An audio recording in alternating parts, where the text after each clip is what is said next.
Okay, we're back. So Kyle is asking, what's the architecture, right, of the system, essentially. So the way I see it is, you've got a display port, and the display port is showing us the state of the Pong data. So what you'd like to do is you'd like to have a program that says, given some Pong data, draw on the screen.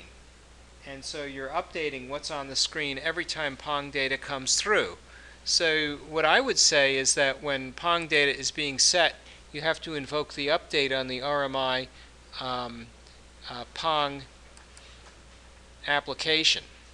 So presumably Repaint would do that. Here's the update. So if you call Repaint every time Pong data comes in, then I would say someone perhaps external to the RMI Pong is going to set the Pong data. And so if somebody calls public void set Pong data,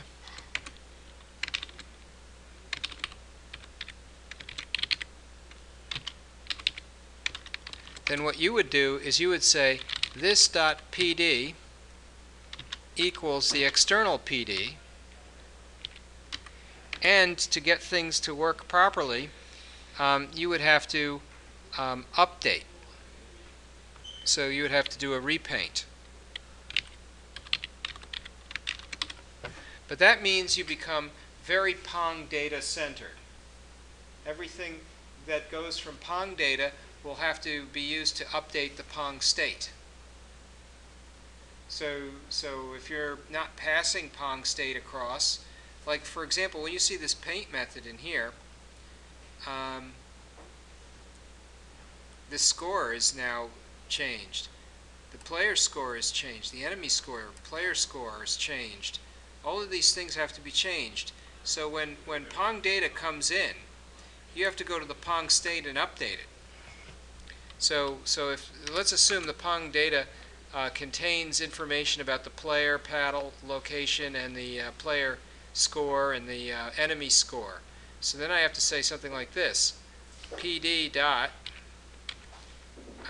get score. Now I have to go to my local Pong state dot set enemy score, or player score, or whatever you want to call it. I don't know which one is which. That's why I wanted to keep it consistent. Probably should call it enemy score and player score, just to be consistent. But I've got to transfer the score from the external data as it comes in to my internal data to keep it consistent. And I have to do the same thing with the player score. Set player score to be pd.getScore1. So that's how I would handle it. There are other things as well, like the paddle coordinates. These will be updated from player 1. Will it be both players, right? Or from both players, if you like. So if you do it that way, because we had Y1 and Y2, we had a Y and Y1. yeah, I mean, if you're going to do it for Y and Y1, then you may have to go and do PS dot set whatever it is.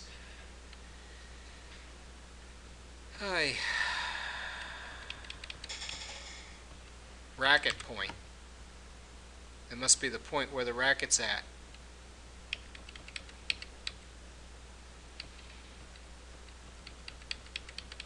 What else? To see how that works, I would have to go and look at the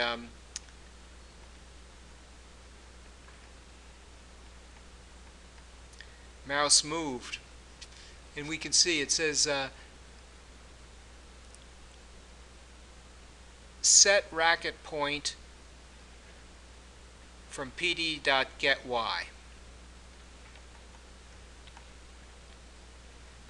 So I'd have to do something like this: ps.set racket point from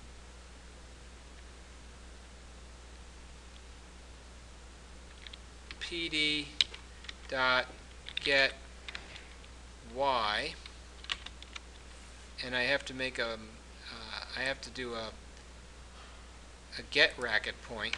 This is such a pain. Point P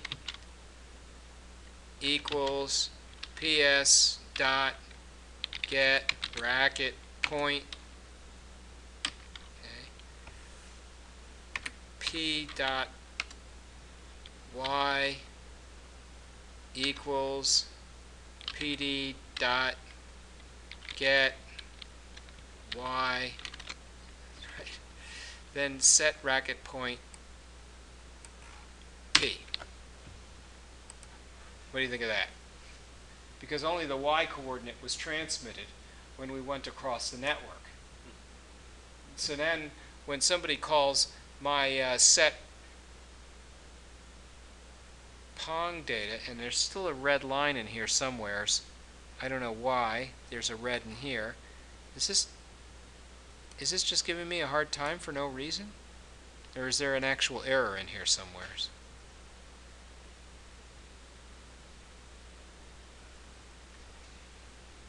No, no error. I saw I still see red. Why am I seeing red under RMI Pong? I don't know, but there's no error. So I mean, it compiled and it ran. So what I would say is, if someone goes to the RMI Pong program and sets the Pong data, then I have to update my Pong state with that Pong data that just came in. That includes updating the score, updating the racket points, updating. You're doing right there, right? Yeah, basically what I'm doing here. But you wouldn't do it like that. You'd do it at each point of like in all their methods, right? Like Well, I don't know where the set data is going to be invoked, but I imagine set data will be invoked by the client going to the server and updating the data, just as we did before. Only instead of printing the updated data on the console, it's going to have to actually set the Pong data on the RMI Pong program.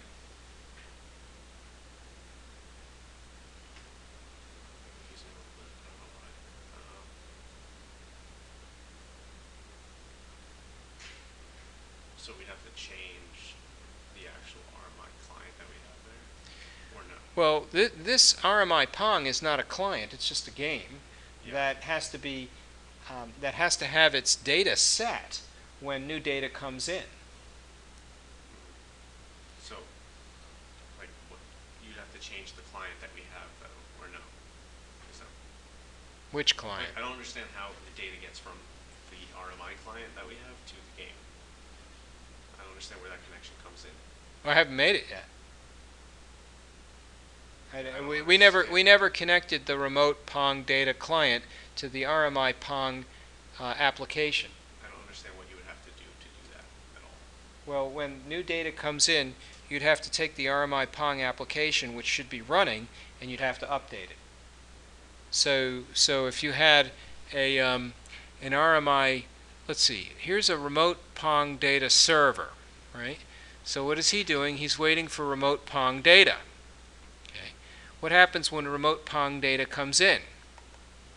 Well, presumably the remote Pong data implementation has its own little copy of remote Pong data. Okay. So then the question is, well, how does this remote Pong data implementation do anything with a game? Does it have a game in it? No. So what do we do when we make a new instance of a remote Pong data implementation?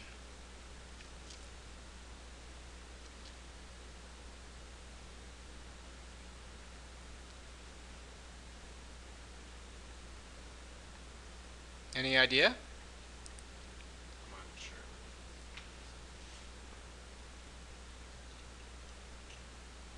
Well, where's the game? Doesn't this need a game? It's in the RMI Pong. Yeah, so it looks like it needs this main method right in here. Right? And so what I would say about something like that is I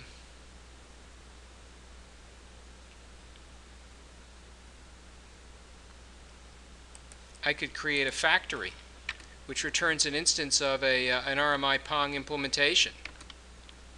Public static RMI Pong get RMI Pong instance. Okay. And then what it does is all of this, and then returns the RMI Pong instance. So it starts the game and gives us a reference to the game so that we can proceed to set the data when it comes in remotely. So I can say that the RMI Pong.get RMI Pong instance, whoops, has to be invoked from the RMI Pong data implementation.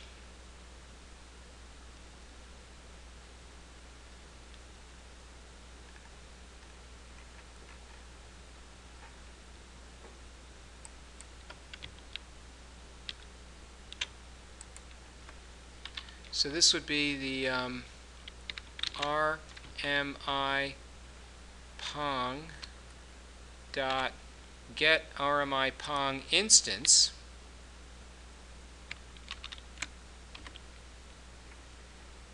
Hi, what's the problem here?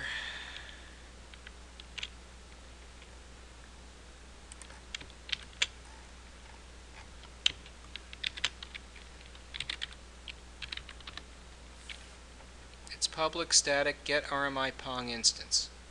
So what seems to be the problem? Get RMI Pong instance. Paste. I don't know why he's having a hard time about that. So I say copy, paste, RP equals. Oh, he likes it. I just needed the equal sign. So now if I said get data, I can have the data come from the RMI Pong data contained in RP.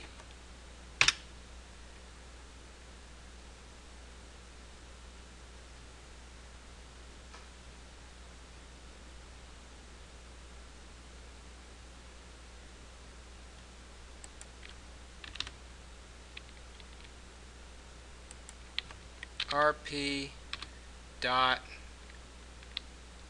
get Pong. Where's the Pong data? Do I have to say PD? I should be able to say get PD. Set data should be RP dot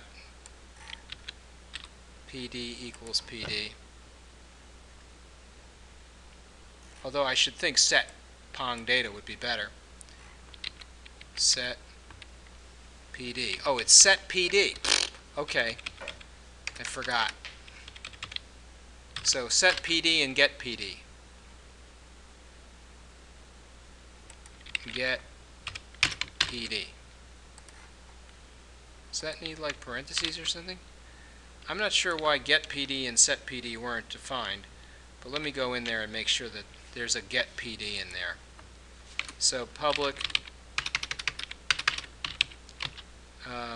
Pong data get PD. Return PD. There. How's that? Does that answer your question? So now when you run the client, it'll start the game. When you run the RMI, when you run the remote Pong data implementation, no. When you instance the remote Pong data implementation, you can make this private if you want. It will set the data structure for Pong data in the RMI Pong instance so that it will be consistent with the client. So presumably I could run the remote Pong data server now.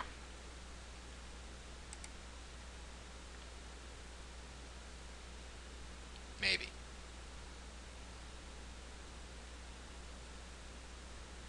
And now the remote Pong data server contains a instance of the remote Pong panel, which allows me to set the Pong data from the Pong client. So now, in principle, this works just like before. It's got its own little copy of the Pong data with a difference. And the difference is we can set that Pong data. We can even set it while this thing is running. So where does that get done? Well, I've got a remote Pong data client.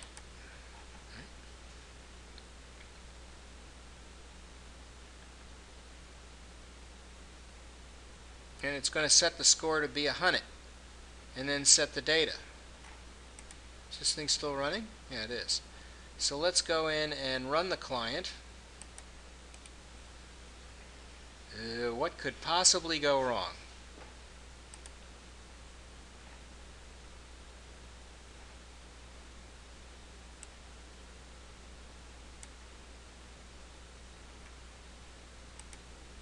Oh, look, the data's 100. It even updated it to 100. So it communicated the score directly to the game, even though it was running in the background, and resulted in an update on the screen. How's that grab you? So the client, wouldn't the client be able to see this game on their own screen too? Well, presumably the client has got its own copy of the RMI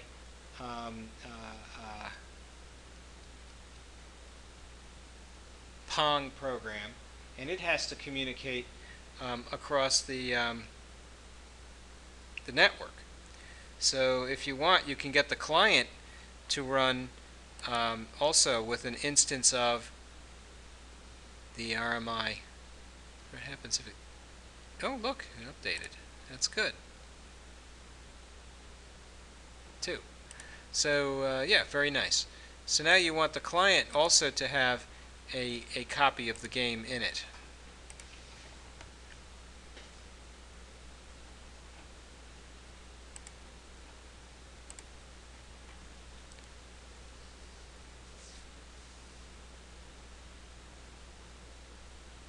So the client right now is just, you know, I don't know, sending random scores off to the server. That's not good. So now you gotta get a game going. Now, how are you going to get the game going? Well, one thing I can tell you about the remote implementation is he can make a new instance of the game and even give you Pong data. Right? So I can make another instance of remote Pong, RMI Pong, and I can put it into the client just like I did here. So I can have 2 of these things running, right? So so where's the our remote Pong data client, right? What's missing?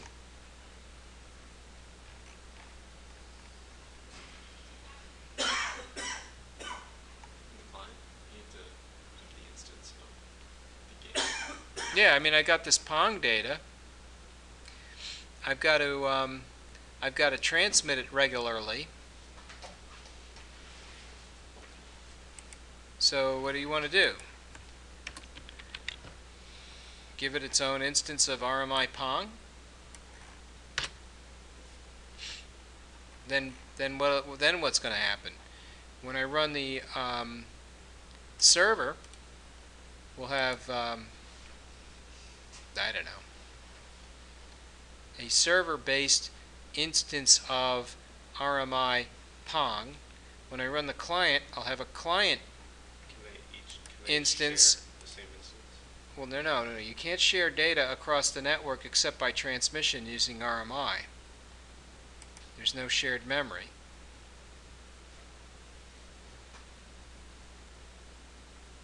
There's transmitted memory. And they're separate, right? They're not linked now.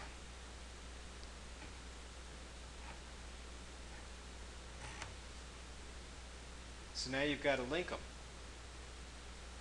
And you can only link them by transmitting the data across the network. So now you've got two instances of the game. You've got two instances of all the data structures, but the data structure from the client has not been transmitted to the data structure from the to the server. And the data structure on the server is not being transmitted back to the data structure on the client. Right? So you still need to do that. So that would be done by in the RMI program? Well, the question of exactly where you'd like to do it is another matter. I personally think that RMI Pong has a series of events which are constantly flowing into the Pong data. And then the question is, how do you know when those data events have been changed, and when do you want to transmit them across the network?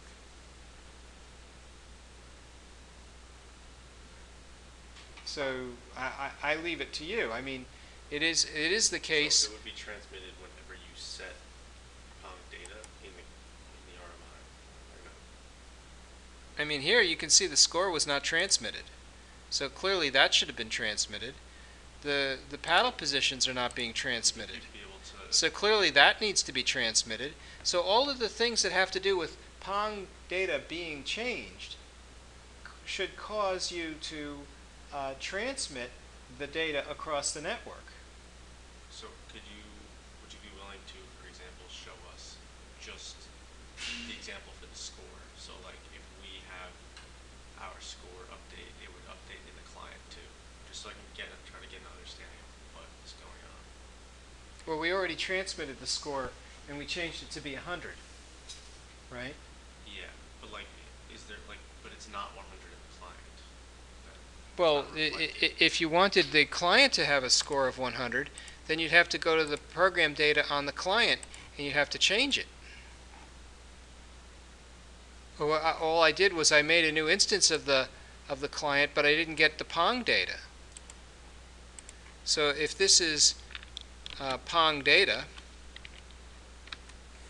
then I have to go to the client RP and do a set data.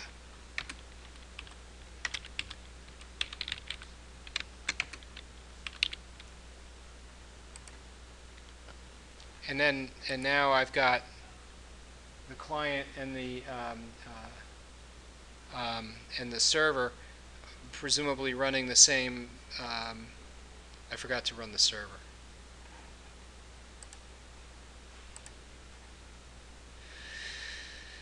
Remote Pong data server. Okay.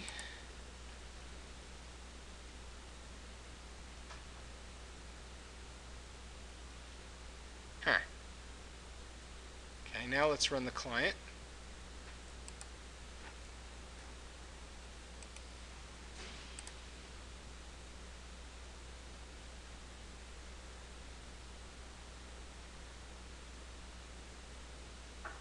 Now the client shows 100 and the server shows 100. So now the scores are the same. Right, so all I had to do was call set data when the data changed. So when there is an update going in to remote Pong, that's causing the client to become a transmitter of that data back to the server. And when there's an update of that data, it has to go back to the client. So that's two-way communication. So something like that isn't being done by the game, though, but just. No, it has to, right? Because we're not synchronized yet. These two games are not synchronized, so they have to go across RMI network and synchronize the clicks. The clicks aren't set. Only one score was set. Although it does look like I did here I got a score update. This went to 102, and then that went to 102, so the score wasn't updating.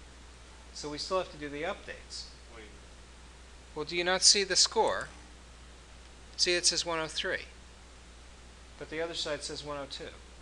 So there's no synchronicity Oh yeah, between the two. Yeah. between the two. So we need to do the synchronicity.